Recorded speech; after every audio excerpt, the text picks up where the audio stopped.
Hello दोस्तों, UP police constable का exam चरम पर है। अब मैं 20 क्वेश्चंस ऐसे कराने जा रहा हूं जो आपके आगामी एग्जामों में बड़े इंपॉर्टेंट साबित हो सकते हैं। और इन 20 प्रश्नों को अपन 10 से 15 मिनट में ही करेंगे। रैपिड फायर सीजन है, जल्दी से देखिएगा। पहला, इकाई अंक पे सवाल आ सकता है। इसका इकाई अंक लास्ट का गुणा करो, 2 अट्ठे 16, छठम 36, तो इकाई अंक कितना बनेगा? इसका 6 बनेगा। तो बाबू 6 बनेगा इसका ये इकाई अंक। दो संख्याओं का मैं से लैसे 8 और 48, उनमें से एक संख्या 24 है, दूसरी संख्या। दो संख्याओं का गुणा उनके मैं से और लैसे के गुणे के बराबर। मैं से दे रखा है 8, लैसे दे रखा है 48, एक संख्या दे रखी है 24। हमें दूसरी संख्या निकालनी है। 24 दूनी 48, 8 दूनी 16, तो दूसरी संख्या हो जाएगी 16। अब तीसरा क्वेश्चन देखिएगा मेरे प्यारे साथियों, रैपिड फायर है। रैपिड फायर कि दो संख्याओं का अनुपात दे रखा है 4 और 5, उनका महत्तम समावर्त दे रखा है 8, लघुत्तम समावर्त पूछा है। पहले अनुपात का मैसे निकालो। 4 और 5 का मैसे होता है 1, इनका लैसे निकालो। 4 और 5 का लैसे होता है 20। 4 और 5 का मैसे 1, 4 और 5 का लैसे 20। मैसे दे रखा है 8, 8 गुना, तो 20 का 8 गुना करो 160, तो ये आ जाएगा लैसे। संख्या पूछे तो इसका 8 गुना कर लेना, 8 चौक 32, 8 पंजे 40। संख्या भी पूछ सकता है। 50 किलोग्राम के व्यक्ति के स्थान पर नया व्यक्ति आने से 8 व्यक्तियों के औसत वजन में 2 किलोग्राम की वृद्धि होती है, तो नए व्यक्ति का वजन कितना है? 8 व्यक्ति थे, इनमें से एक 50 केजी का व्यक्ति था, तो इसके स्थान पर नया व्यक्ति आया, तो गया और नया आया। नया भी 50 लेके आता तो औसत वही रहता, लेकिन नए ने 2-2 केजी बढ़ाया है सबका वजन, तो नया 50 तो लेके आया, 2-2 केजी और लेके आया, तो 8 दूनी 16, तो 50 तो लेके आया, 16 और लेके आया, तो दोनों कितना लेके आया? 66 केजी लेके आया। 44 संतरों को बेचकर एक विक्रेता को 4 संतरों के विक्रय मूल्य का नुकसान होता है। नुकसान का मतलब होता है हानि। तो दो टर्म पकड़ो, पहला विक्रय मूल्य, दूसरा नुकसान। पहली चीज विक्रय मूल्य, दूसरा नुकसान, तो 36 विक्रय मूल्य है, 4 नुकसान है। 36 विक्रय मूल्य, 4 नुकसान, तो 36 विक्रय मूल्य, 4 नुकसान, तो क्रय मूल्य हो जाएगा 40। क्रय मूल्य में, नुकसान में क्रय मूल्य ज्यादा होता है, 36 में 4 जोड़ना है, तो उसका नुकसान प्रतिशत, हानि प्रतिशत क्या है? तो 4 रुपए की हानि 40 पर गुणा 100, 4 रुपए की हानि 40 पर, 4 रुपए की हानि 40 पर गुणा 100, तो मैं बोल सकता हूं कि 10% की हानि हो जाएगी। किसी राशि का साधारण ब्याज मूलधन का 1/4 है, वर्षों की संख्या दर प्रतिशत के समान है। दर प्रतिशत क्या होगा? कभी भी ऐसा क्वेश्चन आए, रूट निकालकर 10 का गुणा करो, 1/4 का रूट होता है 1/2, और 10 का गुणा करो, 10 में 2 का भाग लगाओ 5। दर पूछे तब 5%, समय पूछे तो 5 साल। तो यह क्वेश्चन आए जिसमें दर और समय बराबर है, तो साधारण ब्याज का रूट निकालकर 10 का गुणा कर देना। साधारण ब्याज का रूट निकालकर 10 का गुणा कर देना। कौन सी राशि, धनराशि साधारण ब्याज से 5 वर्षों में 520, तो कोई धनराशि 5 वर्षों में 520, और बाबू 7 वर्षों में 568 हो गई, तो यहां कितना साल लगा? 2 साल लगा। कोई धनराशि 5 सालों में 520, 7 सालों में 568, तो 2 साल लगा। तो धनराशि पूछा है, 568 में से 520 को घटाऊंगा तो 48 रुपए का ब्याज लगा।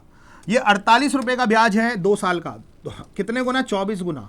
तो 2 साल का ब्याज 48, 2 साल का ब्याज 48, 2 साल का ब्याज 48, 24 गुना, तो इसका 24 गुना करो 120, 24 पंजे 120, तो आपका यहां 5 साल का ब्याज बनेगा 120, तो 520 में से 120 को घटाऊंगा तो मूलधन बनेगा 400, मूलधन बनेगा 400, मूलधन बनेगा 400। यह बात क्लियर हो गई? उम्मीद करते हैं कि यह बात आपकी बिल्कुल शानदार तरीके से क्लियर हो गई होगी। इसमें दर भी पूछता है, तो दर में क्या लिखेंगे? 1 साल का ब्याज। 1 साल का ब्याज कितना है बाबू? 24, और मूलधन कितना है? 400, और गुणा 100। दर भी पूछ लेता है, तो ऊपर 1 साल का ब्याज, नीचे मूलधन गुणा 100, तो भैया 4 × 24, तो दर आ जाएगी 6%, तो दर आ जाएगी 6%। दर पूछ ले तो दर भी निकाल लेना। कोई धनराशि किसी निश्चित साधारण ब्याज की वार्षिक दर पर 3 वर्षों में 8 गुना हो जाती है, तो कोई धनराशि 3 वर्षों में 8 गुना हो गई, तो वही धनराशि उसी चक्रवर्ती ब्याज की दर पर कितने वर्षों में 8 गुना हो जाएगी? तो ये 2-2 गुना वाली सीरीज है, 2-2 गुना। 1 का 2 गुना 2, 2 का 2 गुना 4, 4 का 2 गुना 8, 8 का 2 गुना 16। 1 का 2 गुना 2, 2 का 2 गुना 4, 4 का 2 गुना 8, 8 का 2 गुना 16, 2-2 वाली सीरीज। तो 3 वर्षों में 8 गुना हो रही है, तो यहां 1-1 साल लगा, तो यहां पर भी 1 साल लगेगा, तो 4 वर्षों में 8 गुना हो जाएगी। 4 वर्षों में 8 गुना, 6 वर्ष मत बोल देना कि 3 वर्ष में 8 गुना और अगले 3 वर्ष में 16 गुना। भाई 8 गुना हो रहा है, तो 8 का 8 गुना करोगे तो यहाँ 64 आ जाएगा। ठीक है, कभी कभी इसमें चेंज करके पूछ लेता है, आपको सीरीज को पकड़ना पड़ेगा। तो 3 वर्षों में 3 गुना हो गई, तो 81 गुना कितने साल में हो जाएगी, ये भी पूछ सकता है कि 3 वर्षों में 3 गुना हो गई तो 81 गुना, तो 3 गुना हो गई 3 वर्ष में। अब 3 गुना करते जाओ जब तक 81 ना आ जाए। 3 का 3 गुना 9, 9 का 3 गुना 27, 27 का 3 गुना 81, तो यहाँ 3 साल, यहाँ 3 साल, यहाँ 3 साल, यहाँ 3 साल, तो 3 और 3 6 और 3 9 और 3 12, तो 12 साल में 81 गुना हो जाएगी। ये बात क्लियर हो गई, हाँ या ना। टाइम एंड वर्क में देखो आपके क्षमता वाले सवाल आ चुके हैं, आपके ए और बी पे आ चुके हैं, बनाने बिगाड़ने पर आ चुका है। अब एमडीएच का कंसेप्ट बचा हुआ है, तो एमडीएच के आने की पूरी संभावना। यदि 72 व्यक्ति 280 मीटर लंबी एक दीवार को 21 दिन में बना सकते हैं, तो 72 व्यक्ति 21 दिन में 280 मीटर लंबी दीवार बनाना, खिलौने बनाना सब कार्य में आता है, कार्य लिखा जाता है नीचे। तो 72 व्यक्ति 21 दिन में 280 मीटर लंबी दीवार बना सकते हैं। तो इसी प्रकार 100 मीटर लंबी दीवार बनाने के लिए कितने व्यक्ति 18 दिन लगाएंगे, तो 100 मीटर लंबी दीवार बनाने के लिए कितने व्यक्ति 18 दिन में लगाए जाएंगे। तो 100 मीटर लंबी दीवार बनानी है, 18 दिन में कितने व्यक्ति लगाए जाएंगे। ये बात क्लियर हो गई। 1 0 से 1 0, 7 या 21, 7 चौक 28, 4 से कितनी बार गया, 18 बार। ये बात क्लियर हो गई। 18 से 18 खत्म, तो 30 व्यक्ति काम पर लगाए जाएंगे, 30 व्यक्ति। 30 इज द राइट आंसर। अब 550 व्यक्तियों के एक सहायता कैंप में उपलब्ध खाद्य पदार्थ 28 दिनों के लिए पर्याप्त है। यदि उस कैंप में 150 अतिरिक्त व्यक्ति आ जाएं तो वही खाद्य पदार्थ कितने दिनों के लिए पर्याप्त होंगे। तो 550 व्यक्ति कोई काम को 28 दिन में खत्म कर सकते हैं। अब 150 व्यक्ति और आ जाएं तो 700 हो जाएं, तो 700 व्यक्ति वही काम कितने दिन में खत्म करेंगे। तो 550 28 दिन में खा रहे हैं तो 700 होंगे, तो कितने दिन चलेगा वो। 1 0 से 1 0 खत्म हो गई। 14 पंजे 70, 14 दूनी 28, 5 से कितनी बार गया, 11 बार, तो 11 दूनी 22, 22 दिन काम चलेगा, 22 दिन काम चलेगा। 3 धनात्मक संख्याओं में पहली दूसरी का अनुपात 8 और 9 है, तो पहली और दूसरी का अनुपात दोस्तों 8 और 9 है। दूसरी और तीसरी का अनुपात 3 और 4 है। तो एबीसी का अनुपात निकालूंगा, तो मेरे प्यारे साथियों 8 या 24, 3 नाम 27, 9 चौक 36, 3 से काटो, 3 अट्ठे 24, 3 नाम 27, 3 से 12 बार, 8 9 12, 8 9 12, तो एबीसी का अनुपात आया 8 9 12, 8 9 12, 8 9 12। पहली और तीसरी का गुणनफल 2400 है, तो पहली और तीसरी का गुणनफल 2400, तो ए मानना, पहली को 8 ए मान लो और तीसरी को 12 ए मान लो। इनका गुणनफल दे रखा है 2400, 12 दूनी 24, 200 बार, 8 से 25 बार, तो a इंटू ए स्क्वायर की वैल्यू 25 बनी, तो a की वैल्यू कितनी बनी दोस्तों 5। उन तीनों संख्याओं का योग कितना होगा, 12a और 8a, 20a, 20 और 29 a। a की वैल्यू हमारी 5 आ रही है, 29 पंजे होता है 145, तो इन तीनों संख्याओं का योग जो होगा वो 145 होगा, 145। a और b की चाल का अनुपात 3 और 4 है। चाल और समय एक दूसरे के उल्टे होते हैं। समय का अनुपात हो जाएगा 4 और 3, उल्टा कर दो। किसी गंतव्य पर पहुंचने में ए बी से 20 मिनट अधिक लेता है। समय का अंतर है, अधिक का मतलब समय का अंतर ए बी से 20 मिनट अधिक लेता है, समय का अंतर है। तो एक की वैल्यू कितनी हो जाएगी 20 मिनट, एक की वैल्यू 20 हो जाएगी। गंतव्य पर पहुंचने में ए को कितना समय लगेगा, तो एक की वैल्यू 20, 4 की वैल्यू 80 मिनट। 80 मिनट का मतलब होता है 1 घंटे 20 मिनट। 20 मिनट का मतलब होता है 1/3, 1 सही 1/3 घंटे लगेंगे। 80 मिनट को घंटे को मिनट में चेंज कर लो 60 का भाग लगाकर, या 80 को 60 का भाग लगाओ, 2 चौके 8, 2 तिया 6, तो 1 सही 1/3 आ जाएगा, 1 सही 1/3 आ जाएगा। अपनी सामान्य चाल का 6/7 चाल से चलते हुए एक व्यक्ति अपने गंतव्य पर 25 मिनट की देरी से पहुंचता, उल्टा कर दो, 7/6 कर दो। ये चाल का अनुपात, ये समय का अनुपात, समय उल्टा हो जाएगा। अपनी सामान्य चाल का 6/7 से चलते हुए, चाल है 6/7 और समय हो गया 7/6, तो 25 मिनट की देरी, देरी का मतलब होता है अंतर, समय का अंतर है 25, तो 1 की वैल्यू 25। सामान्य समय नीचे वाला होता है, तो 1 की वैल्यू 25, 6 की वैल्यू 150, 150 मिनट लगेगा। 150 मिनट को बोलते हैं 2.5 घंटा। 60 का भाग लगा दो, 3 पंजे 15, 3 दूनी 6, 5 में 2 का भाग लगाओगे, 2.5 घंटा लगेगा सामान्य समय, सामान्य समय।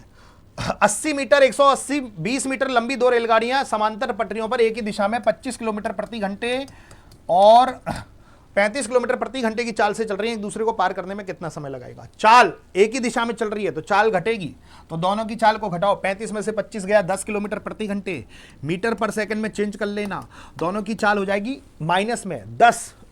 दोनों की लंबाई कितनी है? 120 और 80 कितना हो गया? 200। कितने समय में पार करेगी? ये टी निकालना है। 5 से कितनी बार गया? 4 बार। 18 चौक 72, तो 72 सेकंड लगेंगे। 72 सेकंड लगेंगे। 72 सेकंड लगेंगे। यदि विज्ञान में 1000 छात्र हों तो वाणिज्य के छात्रों की संख्या विधि के छात्रों की संख्या से कितनी है? विज्ञान का देखो, विज्ञान ये रहा विज्ञान 100 डिग्री, तो 100 डिग्री की वैल्यू 1000। डिग्री को परसेंटेज में मत कन्वर्ट मत कर देना। 100 डिग्री की वैल्यू 1000, कितने गुना? 10 गुना। तो वाणिज्य के छात्र विधि के छात्रों से कितने ज्यादा हैं? ज्यादा का मतलब होता है अंतर। तो वाणिज्य के छात्र विधि के छात्रों से कितना ज्यादा है? 20 डिग्री। तो 20 डिग्री की वैल्यू निकालनी है, इसका 10 गुना कर दूंगा 200। 200 is the right answer. 200 perfect उत्तर होगा। यदि विज्ञान में 1000 छात्रों को प्रवेश मिला हो तो विज्ञान तथा कला के छात्रों का अनुपात क्या होगा? विज्ञान और कला के छात्रों का अनुपात निकालना है। विज्ञान के 100 डिग्री, कला के 120 डिग्री, इन्हीं का अनुपात निकाल लो, वैल्यू से मत खेलना। 2 पंजे 10, 2 छिक्की 12, क्या अनुपात रहेगा? 5 और 6। रैपिड फायर जल्दी जल्दी सेशन चल रहा है ताकि आप जल्दी समय में ज्यादा से ज्यादा क्वेश्चंस कवर कर पाओ। एक वस्तु का जिसका अंकित मूल्य 1000 है उस पर 10% 15% की 2 क्रमागत छूट मिलती है। क्रमागत छूट पे अभी क्वेश्चन नहीं आया, आ सकता है। तो 10% और 15% की 2 क्रमागत छूट, तो नंबर लाइन पे करना। 10% की छूट दे रहा हूं तो 90% और 15% की छूट दे रहा हूं तो 85%। तो उस वस्तु का विक्रय मूल्य निकालो। ये नंबर लाइन पे कर लो। 1 2 3 4, 4 जीरो ऊपर, 4 जीरो खत्म। 9 पंजे 45, 4 9 8 72 और 4 76। 765 रुपए में वो बेचेगा, 765 रुपए में बेचेगा। एक ट्रेन 1000 लंबे पुल को 15 सेकंड में पूरी तरह से पार कर जाती है और 1300 मीटर लंबे पुल को 19 सेकंड में पूरी पार कर जाती है। ट्रेन की लंबाई क्या है? तो जब ट्रेन पुल को पार करती है तो खुद की लंबाई को पार करती है। तो ट्रेन खुद की लंबाई और 1000 मीटर लंबे प्लेटफॉर्म को 15 सेकंड में पार किया। ट्रेन ने खुद की लंबाई और 1000 मीटर लंबे प्लेटफॉर्म को 15 सेकंड में पार किया। और ट्रेन ने जब 1300 मीटर लंबे पुल को, तो खुद की लंबाई और 1300 मीटर लंबे पुल को 19 सेकंड में पार किया। अब ध्यान से समझना, इस 1300 को मैं 1000 प्लस 300 लिख दूं या क्रॉस मल्टीप्लाई से कर लो। ट्रेन की लंबाई तो निकालनी है, क्रॉस मल्टीप्लाई से कर लो। 19L, 19 का 1000 से गुणा करूंगा 19000, 15 का L से गुणा करो 15L और 15 का 1300 से गुणा करूंगा 1300 ही तो है। 13 पंजे 65, 6 13 एकम 13 और 6 19, 19,500। तो 15L में से 19L में से 15L गया 4L, 19,500 में से 19,000 गया तो 500, तो 4L की वैल्यू 500। तो L की वैल्यू कितनी आ जाएगी? 125। ट्रेन की लंबाई आ जाएगी 125 मीटर। ऐसे ही कर लेना। 2 उम्मीदवारों के बीच एक चुनाव में जीतने वाले उम्मीदवार को वैध मतों का 55% मिलता है और कुल मत 5% अमान्य मत हैं। यदि डाले गए मतों की कुल संख्या 10,000 है तो हारने वाले उम्मीदवार को कितना मत दिया? तो बेटा कुल मत कितने डाले गए? 10,000। अब हारने वाले के उम्मीदवार के निकालने, पहले तो वैध मत निकालो। तो 5% अमान्य थे, तो मान्य कितने होंगे? 95%। नंबर लाइन पे बता रहा हूं, 10,000 में से 5% अमान्य हो गए। तो पहले तो वैलिड, मान्य मत निकालो। मान्य का मतलब वैलिड मत, वैलिड मत आ गए 95%। किसका? 10,000 का 95%। अब वैलिड मत आ गए। वैलिड मत में से 2 डिवाइड होंगे, एक तो जीतने वाले को, एक हारने वाले को। हमें हारने वाले के निकालने। उसने कह रहा है जीतने वाले को वैध मतों का 55% मिला। तो कोई भी वैल्यू अपने आप में 100% होती है। तो वैलिड मत हमारे पास हैं, तो इनमें से 55% ले गया जीतने वाला, तो हारने वाला कितना ले जाएगा? 45%। तो इसका 45% निकाल लो। देखो 10,000 से 10,000 खत्म, केवल 95 का 45 से गुणा करना है, कुछ नहीं करना। 55 25, 2 5 नाम 45 और 2 47, 4 पंजे 20, 2 4 नाम 36 और 2 38। चलो 4275, ये क्लियर हो गया। चलो, एक निश्चित वार्षिक साधारण ब्याज की दर पर एक निश्चित धनराशि 7 वर्ष में 24,000। तो कोई धनराशि 7 वर्ष में 24,000 और 12 वर्ष में 32,000 हो जाती है। तो यहाँ 5 वर्ष लगा, तो साधारण ब्याज की दर निकालनी है। दर के लिए मूलधन का होना जरूरी है, आवश्यक है। तो 32,000 में से 24,000 गया तो 8,000, तो 5 साल का ब्याज है 8,000। 1600 का गुणा, तो इसमें 1600 का गुणा करो, 16 सत्ते 112, 11,200। तो 24,000 में से 11,000 को घटाओ 23,000, 200 को और घटाओ 22,800, तो मूलधन आ जाएगा 22,800। अगर आपसे मूलधन पूछा जाए तो 22,800।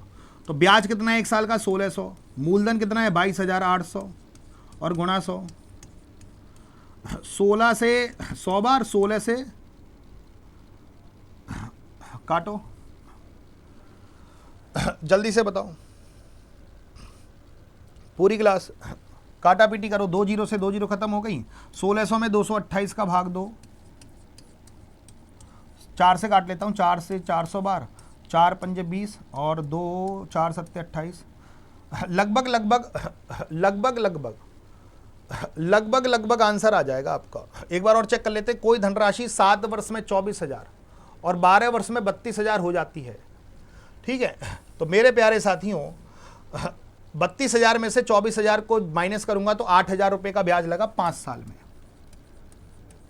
तो 5 एकम 5, 3 5 कितनी 1600 का गुणा हो रहा है। तो इस 7 में 1600 को गुणा करूंगा, 16 सत्ते 112, तो 11,200 का ब्याज यहां से लगेगा। 24,000 में से 11,200 को माइनस करो, 24,000 में से 11,200 को माइनस करूंगा तो मेरे प्यारे साथियों कितना आएगा,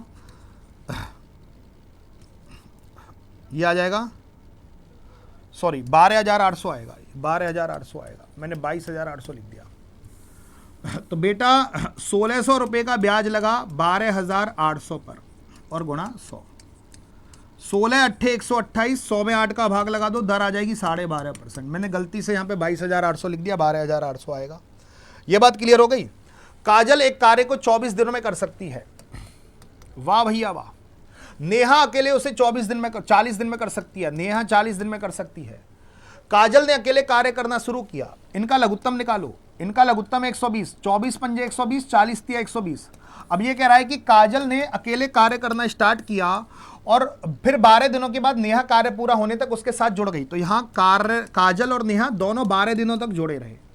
काजल द्वारा कार्य करना शुरू करने के बाद यह कार्य पूरा होने में कितना समय लगा, तो पूरा होने में कितना समय लगा। काजल ने यहाँ अकेले कार्य किया, फिर काजल और नेहा ने दोनों ने मिलकर 12 दिन काम किया। काजल और नेहा दोनों की क्षमता कितनी है 8, तो 12 अट्ठे 96 काम हो गया। तो 120 में से 96 काम हो गया, तो 24 काम बचा। 24 काम कौन करेगी, काजल करेगी। 24 काम कौन करेगी, काजल करेगी। ठीक है, ये बात क्लियर हो गया। तो काजल द्वारा कार्य करना शुरू करने के बाद यह कार्य पूरा होने में कितना दिन लगा। अब देखो, काजल ने अकेले कार्य शुरू करना स्टार्ट किया, ठीक है। फिर उसके बाद फिर 12 दिनों के बाद नेहा कार्य पूरा, 12 दिनों के बाद, तो 12 दिन यहां आएंगे बेटा। 12 दिनों के बाद काजल और नेहा उसके साथ जुड़ गई, ठीक है। तो काजल ने 12 दिन काम किया, तो एक दिन में 5 काम कर रही है, तो 12 दिन में 60 काम कर रही है। तो 120 में से 60 काम हो गया, तो 60 काम बचा। फिर काजल और नेहा दोनों करेंगी। काजल और नेहा की क्षमता कितनी है 8, 60 में 8 का भाग लगाओ, 15/2, 7.5 दिन। 7.5 को क्या बोलोगे, 15/2 हो गया काम। तो 15 + 12 + 15/2 जोड़ लो, 12 दूनी 24 और 15 39/2। तो दोनों मिलकर पूरा काम 39/2 दिन में पूरा करेंगी। D1 और D2 का औसत 40 है, तो D1 और D2 का औसत 40 है, तो औसत 40 है तो टोटल 80 होगा। D2 और D3 का औसत कितना है 45, तो टोटल कितना होगा 90। और D1 और D3 का औसत 55 है, तो टोटल कितना हो जाएगा 110। अब इन तीनों को जोड़ते हैं, तो D1, D2 और D3 को जोड़ते हैं। तीनों को जोड़कर 2 का भाग लगाओ। 110 और 90 200, 280, 280 में 2 का भाग लगा देना, क्योंकि D1 2 बार है, D2 2 बार है, D3 2 बार है, तो 2 नीचे जाएगा तो 2 का भाग लगेगा। तो D1 D2 D3 की वैल्यू 140, उसने D3 का मान पूछा है, तो D1 D2 को घटा दो, 140 में से 80 को घटा दो, तो D3 का मान आ जाएगा 60। तो D3 का मान आ जाएगा 60, D3 का मान आ जाएगा दोस्तों 60। कोई धनराशि 25% की साधारण ब्याज की दर पर कितने वर्ष में स्वयं की दुगना हो गई। दुगने का मतलब होता है 100% ब्याज। कितना समय लगा, कितना परसेंट ब्याज है, 25%, तो समय लगेगा 4 साल। हमें पता है कि दर इंटू समय बराबर साधारण ब्याज। कोई राशि दुगनी हो रही है, दुगनी में 100% ब्याज, तिगनी में 200% ब्याज, 4 गुनी में 300% ब्याज, 5 गुनी में 400% ब्याज, 6 गुनी में 500% ब्याज, 7 गुनी में 600% ब्याज। तो साधारण ब्याज कितना बना, 100%। दर कितनी है, 25%। कितने साल का समय लगेगा, 4 साल का समय लगेगा, 4 साल का समय लगेगा। रैपिड फायर क्वेश्चन चल रहे हैं। वह सबसे छोटी पूर्ण वर्ग संख्या कौन सी है जो 10 और 15 दोनों से विभाजित हो जाए। पूर्ण वर्ग तो 360 पूर्ण वर्ग नहीं होता, 900 तो पूर्ण वर्ग है, 30 का वर्ग है, 30 का वर्ग है ये 900। तो 900 में 10 का भी भाग जा रहा है, 15 का भी भाग जा रहा है, और छोटी संख्या भी है, इन दोनों से तो छोटा है। 1800 वैसे पूर्ण वर्ग होता नहीं, 1200 पूर्ण वर्ग होता नहीं, तो 900 ही पूर्ण वर्ग है, तो 900 ही आंसर दे दूंगा। ये बात क्लियर हो गई। 1500 विद्यार्थी की एक क्लास में 1500 विद्यार्थी की क्लास में 30% लड़कियां हैं। यदि 80% लड़के परीक्षा में उत्तीर्ण हुए तो परीक्षा में उत्तीर्ण होने वाले लड़कियों की संख्या ज्ञात करो। तो 1500 विद्यार्थियों की क्लास में 30% लड़कियां हैं, तो इसका मैं 30% निकालूंगा तो लड़कियां आ जाएंगी। तो इसका 30% होता है 450 लड़कियां हैं, तो 1050 लड़के हैं। ये लड़कियां लड़के, लड़कियां लड़के, लड़कियां लड़के, तो 80% लड़के परीक्षा में अनुत्तीर्ण हो गए, तो 20% पास हो गए होंगे।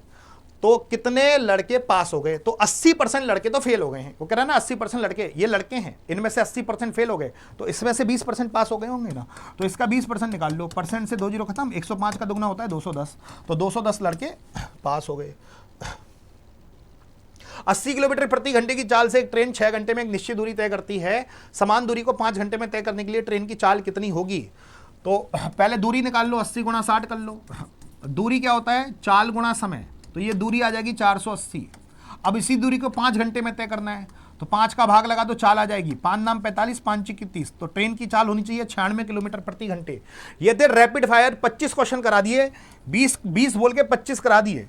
तो मेरे नंबर पे जरूर जुड़ जाना, 8700126421, ये मेरा व्हाट्सअप नंबर। टेलीग्राम पे पीडीएफ आती हैं, विपुल सर एग्जाम्पल नोट्स, बहुत सारी पीडीएफ पड़ी हैं, विपुल सर एग्जाम्पल नोट्स। तो मेरे प्यारे साथियों, ये व्हाट्सअप, ये टेलीग्राम, दोनों पे जुड़ जाना। ऐसी रैपिड फायर के 20-20, 30-30 क्वेश्चंस लेके आया करूंगा, जल्दी जल्दी कराया करूंगा, ताकि आपके एग्जाम में ज़्यादा से ज़्यादा क्वेश्चंस कवर हों। तो सेशन कैसा लगा कमेंट करके जरूर बताना। थैंक यू, धन्यवाद, tata, bye bye, love you all.